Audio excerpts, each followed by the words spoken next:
Hola, en este video les mostraré la codificación necesaria para el funcionamiento del videojuego. Los códigos sencillos son rotar malo, rotar vida, rotar moneda, porque solamente llevan una línea de código en el método update, que es la que define la rotación de cada elemento. En este caso haré una rotación solamente en el eje Y, porque quiero que la barra gire de esa manera. En el código de rotar vida, cambio esta rotación para que sea cuasi aleatorio y sea más fácil identificar ese objeto en la modalidad de juego. Y para la moneda, tengo una rotación también en los tres ejes, sin embargo es distinta a la rotación de la vida, también para que sea más fácil identificarlo.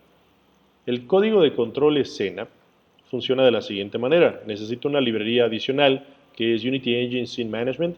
Creo un método público, vacío, que le llamo cambio escena y recibo un parámetro de tipo integer. Con Scene Manager Load Scene iré a la escena que esté correctamente indizada con ese número.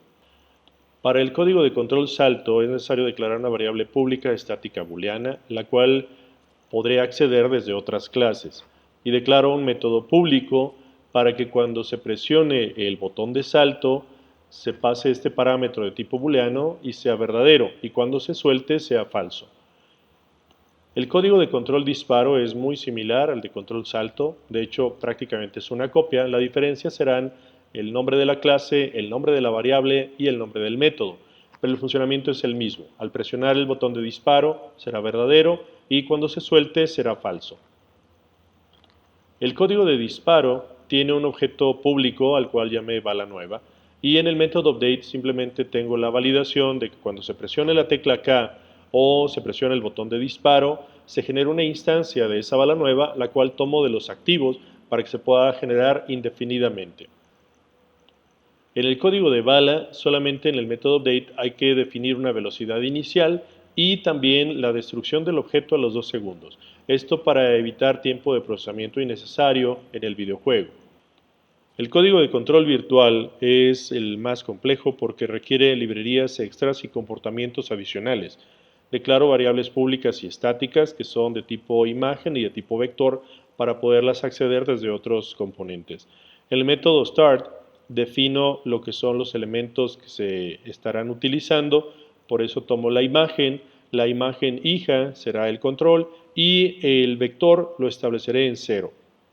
El método onDrag es el más importante, que es el que permite que cuando presione ese control y lo desplace sobre el área definida como el fondo, entonces toma las coordenadas y esas coordenadas las transforma hacia un valor específico que yo daré hacia el jugador.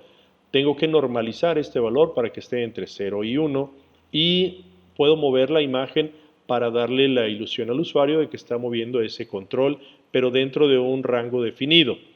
En el método onPointerDown simplemente hace una referencia para que mande llamar al método onDrag. Y cuando suelto este control onPointerUp, lo que hace es establecer el valor del vector en 0 y el control lo regresa a su posición original. En el código enemigo utilizo una librería que es de inteligencia artificial, AI, Artificial Intelligence, y declaro variables del siguiente tipo. NavMeshAgent será la del enemigo y la llamo cazador. Animator es para controlar el estado de animación. Transform será el objeto que perseguirá, es decir, la presa o el personaje. Una variable de tipo integer, que es la vida del enemigo. Y una variable de tipo audio source, que es el impacto que recibirá cuando colisione la bala con él. El método start simplemente hago los ajustes de asignación. A cazador le tocará el componente NavMeshAgent, animador malo el componente animator y a golpe el componente de audio. En el método update, la lógica que utilicé es la siguiente. Si la distancia entre el cazador y la presa es menor a 5 unidades, entonces el destino del cazador será la posición de la presa. Y cambio el estado de animación a 1 para que se vea que está caminando. De lo contrario, no persigue a la presa y cambia la animación de respirar con el estado 0. El método onTriggerEnter es para detectar que la bala impacta al enemigo. Entonces, si este objeto lo impacta, reduce la vida y se reproduce el sonido que está establecido. Si la vida del enemigo es igual a 0, destruye al objeto. El código de personaje es el más largo de todos, utiliza librerías de interfaz gráfica y comportamiento de escena y muchas variables. Entre ellas están velocidad, giro, fuerza, contador, animar y nivel actual, todas ellas de tipo integer. Una variable de tipo booleana que es salto, una variable de tipo rigid body, un arreglo de sonidos porque reproducirá varios elementos de audio, dos elementos de tipo texto que son la vida y el contador, una barra de deslizamiento que es el slider, que es la barra de vida, tres botones que son inicio, reiniciar y fin, y un elemento de tipo animator que es el animador. El método start defino lo que son los elementos de read body, los componentes de audio, muy importante al momento de generar un arreglo, utilizar get components, con eso le decimos que será un arreglo, y definirlo con corchetes. Los botones serán en estado falso para que no se muestren al momento del videojuego.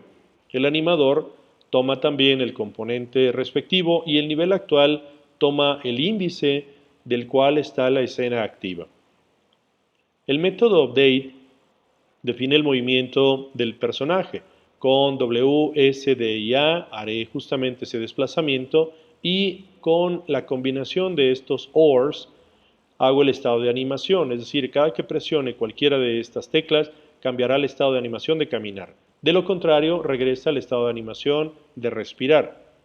Cuando ingreso al apartado de salto, si presiono la barra espaciadora o el botón de salto y la variable salto es verdadera porque está haciendo colisión con algún objeto, entonces se añade la fuerza para lograr ese movimiento hacia arriba.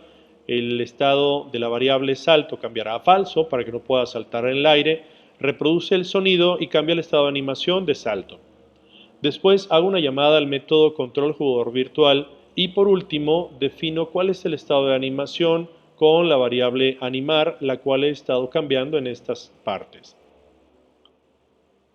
El método de control jugador virtual es el siguiente. Simplemente verifico si el valor que tiene en Z es diferente de 0, cambia el estado de animación de 1, que es caminar, y entonces hace una traslación con respecto al valor referente que tenga en el control. Si el movimiento que hay en X es entonces diferente a 0, entonces también cambia el estado de animación en 1, pero hará rotación, porque quiero que haga el giro correspondiente.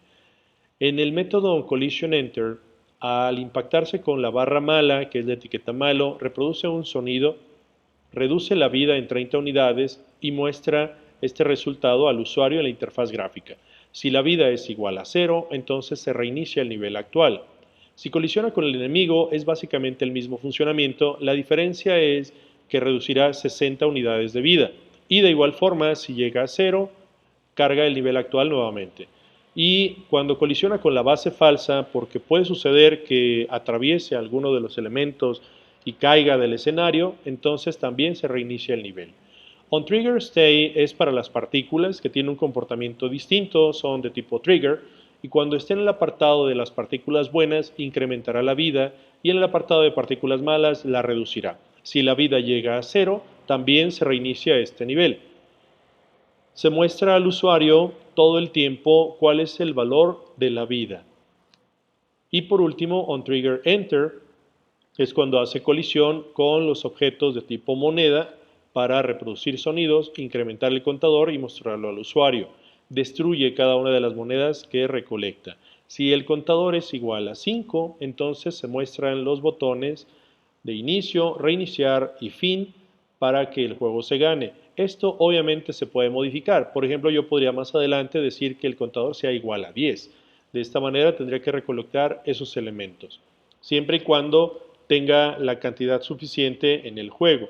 De lo contrario, no podría llegar a este estado en el que se muestran los botones y sería un estado de bloqueo. Cuando colisiona con la vida, entonces aumenta justamente la barra de vida en 30 unidades y muestra este porcentaje en texto.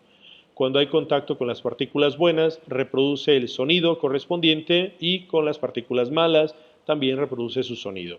Y de esta forma queda la explicación terminada de cada uno de los elementos de código del videojuego. Gracias y nos vemos en el siguiente video.